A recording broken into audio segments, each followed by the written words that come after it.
کہنے لگے بس حضرت یہ بھی آپ سے نا فیض پائے، یہ آپ کے خلاف ہے۔ اچھا، میں نے کہا آپ کی شکایت؟ اس نے کہا جی میں نے آپ کو بیوی جو دی تھی یہ ملنگڑی بنانے کے لیے دی تھی۔ لفظ کا کیا مطلب؟ کہ لگے دن رات تسبیحاں، دن رات وظیفے، دن رات مصلی، گھر کے کام، اس نے تو مجھے دیکھ کے مسکرانا ہی چھوڑ دیا بس۔ میں، میری تنہائی، میرا موبائل اور میرا چارجر، بس۔ میں، میری تنہائی، میرا موبائل، چارجر بہت ضروری ہے، میرا چارجر، بس۔ کہنے لگے عورت چوتھی جگہ، چودھری حشمت علی صاحب تھے ہمارے بزرگ اراہی تھے، بڑے پرانے، خواب بڑی عجیب باتیں کہتے تھے۔ ایک تو میرے بارے میں کہنے لگے تجھے اللہ نے 10 سال پہلے جو بعد میں شہرت ملنی تھی تجھے 10 سال بعد پہلے دے دی ہے، تجھے اللہ نے خصوصی عنایت، عجیب باتیں کہتے تھے۔ ایک دفعہ فرمانے لگے عورت چوتھی جگہ جا کے اپنے شوہر کو مانتی ہے، پہلے کہتی تو کون ہے؟ میرا ابا اماں جی وے سدا جی میں، ابا اماں بوڑھے ہو گئے، مر کھپ گئے یا خود محتاج ہو گئے، پھر کہنے لگے تو کون ہے؟ میرے بہن بھائی جی ہیں، بہن بھائی اپنی میں پڑ گئے، پھر ادھر یونین جوان ہو گئی اولاد، کہاں عورت کی یونین ہوتی ہے، اولاد اس کی یونین ہوتی ہے، کہ تو کون ہے؟ میرے ببر شیر کبرو جی میں انشاءاللہ سدا جی، میرے ببر شیر ہیں۔ پھر ببر شیر کی اپنی ببر شیرنی آ جاتی ہیں، وہ اپنے ببر شیرنی میں چلے گئے، کہنے لگے پھر آخر میں کہتی ہے میں اور میرا بڈھا ہم دونوں ہی تو ہیں، میں اور میرا دیکھو یہ بڈھا ہم دونوں ہی تو ہیں۔ چوہی صاحب کہتے تھے اللہ ان کے درجے بلند کرے، کہتے تھے چوتھی جگہ جا کے مانتی ہے، اور وہ قسمت والی ہوتی ہے جو پہلے دفعہ کہتے ہیں نا نا نا یہی میرا انتخاب ہے، یہی لاجواب ہے، یہی میرا انتخاب ہے اور یہی لاجواب ہے۔ ہائے جو مسکراہٹ کو ہی ترس جائیں ہر وقت۔ مجھے بعد لوگ کہتے ہیں کہ جب بھی آتے ہیں میری بیوی پریشان بیٹھی ہے، سب کچھ نعمتیں ہیں بس پریشان ہے بیچاری، اللہ ہی جانے کہ کیا پریشانی ہے۔ زندگی تو حالات کا نام ہے، پریشانیاں تو زندگی میں بندہ سوچتا ہی رہتا ہے، آتی جاتی رہتی ہیں، ہر بندہ اپنی زندگی سے مسکراہٹ نہیں نکال لیا اور ہور کے وعدے کو۔ فتنوں کے دور میں گھریلو جھگڑے، آپس میں ناچاکیاں، نافرمانیاں، مشکلات، مسائل، تو یہ چیزیں جو ہیں بہت زیادہ ہوتی ہیں۔ گھریلو جھگڑے خاص طور پہ، نفرتیں، طلاقوں کی شرح بڑھ رہی ہے، بڑھ رہی یا کم ہو رہی ہے؟ بڑھ رہی ہے۔ اس کے لیے اپنے مشاہدات بتائیں کہ میاں بیوی کی محبت کے لیے اور گھریلو جھگڑوں کو دور کرنے کے لیے بیوی روٹ کے چلی گئی ہے، 3 سال سے اپنے گھر بیٹھی ہوئی ہے، ماں کہتی ہے ہم کھلانے کے لیے بہت ہیں، بھائی کہتے ہیں مقدمات۔ میں نے ہمارے ایک دوست ہیں ان سے میں نے لاہور کے طلاقوں کا ریکارڈ نکلوایا ہے 2017 کا،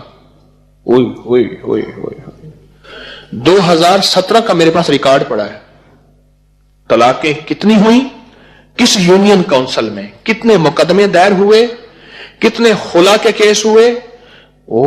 جب میں نے ریکارڈ اٹھایا نا میرا ہاتھ کانپنے لگ گیا۔ میں نے پڑھا الحمدللہ الذی عافانی مما ابتلاک بہ وفضلنی علی کثیر ممن خلق تفضیلا، مولا معاف کر دے۔ اس کے لیے اب ہمارا اگلا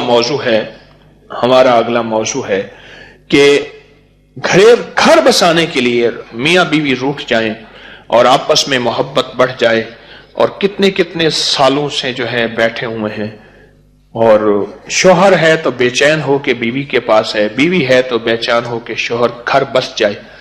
اس کے لیے آپ نے کوئی تجربات چھوٹے چھوٹے ٹوٹکے بتائیں ایسے ٹھا کر کے لگے۔ ابھی چند دنوں کا واقعہ ہے، صرف 8 دن ہو گئے، لڑکی اٹھ کر گھر آئی بیٹھی تھی، انہوں نے کہا کہ اس کو لے کے نہیں جا رہا، 1.5 سال ہو گیا گھر میں بیٹھی ہوئی ہے۔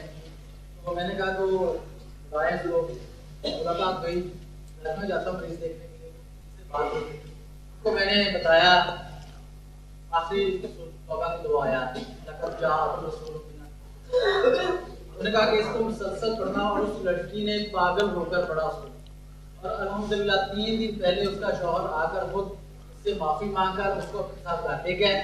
پرسوں اس سے فون سے بات ہوئی، ان کے ڈاکٹر صاحب اب میں کیا کروں، اس کو پڑھتی رہوں؟ نے کہا آپ اس کو مسلسل اپنے کہتے ہیں 1.5 سال سے آپس میں جھگڑا تھا، بیوی بیٹھی ہوئی تھی، شوہر لے جاتا نہیں تھا، تو میں نے انہیں سورۃ توبہ کی آخری 2 آیات لقد جاءکم رسول یہ کہا کہ پاگل ہو کے پڑھیں۔ اس خاتون نے دن رات اس کو پاگل ہو کے پڑھا اور شوہر آ کے لے گیا اور بہت محبت احترام سے، اور ان کا گھر بس گیا۔ آپ کے حکم مطابق اس کو بتایا کہ اس کو پڑھنا اس طرح سے ہے کہ وہ یہ نہ سمجھے کہ یہ ہم پر کوئی جادو کر رہی ہے۔ وہ کہتے ہیں پڑھنا اس طرح ہے کہ جس میں زبان نہ ہلے، وہ یہ نہ سمجھے کہ ہم پہ جادو کر رہی ہے۔ گھر جانے کے بعد جی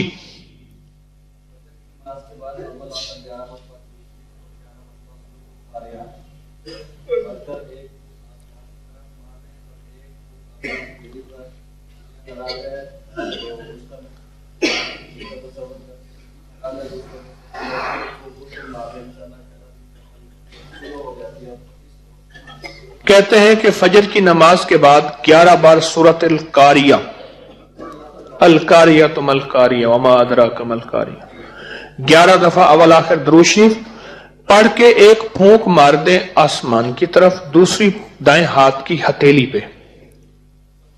تصور کس کا؟ بیوی ہے تو شوہر، شوہر ہے تو بیوی۔ یہ فجر کے بعد کرنا ہے عمل، ٹھیک؟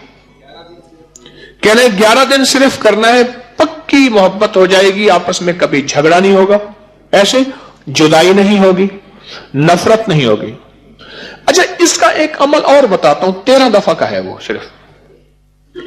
میں گیا ڈیرہ اسماعیل خان، بڑی پرانی بات ہے، میں وہاں گیا، سخت سردی تھی، بارش ہو رہی تھی، خلیفہ غلام رسول صاحب تھے، ماڑے میں حضرت لاہوری رحمۃ اللہ علیہ کے خلیفہ تھے، ان کی زیارت ہوئی۔ وہاں سے آگے آئے تو ایک صاحب ملے، کہنے لگے کہ جو ہے وہ مدرسہ نامکمل پڑھا ہے، یہاں ایک پٹھان ہے بہت مالدار ہے، کئی دفعہ اس سے کہا ہے تو وہ دیکھتا ہے کبھی وہ چندہ نہیں دیتا، کسی کو چائے تک نہیں پوچھتا۔ تو میں نے کہا پٹھان تو سخی ہوتے ہیں، مہمان نواز ہوتے ہیں، پختون تو۔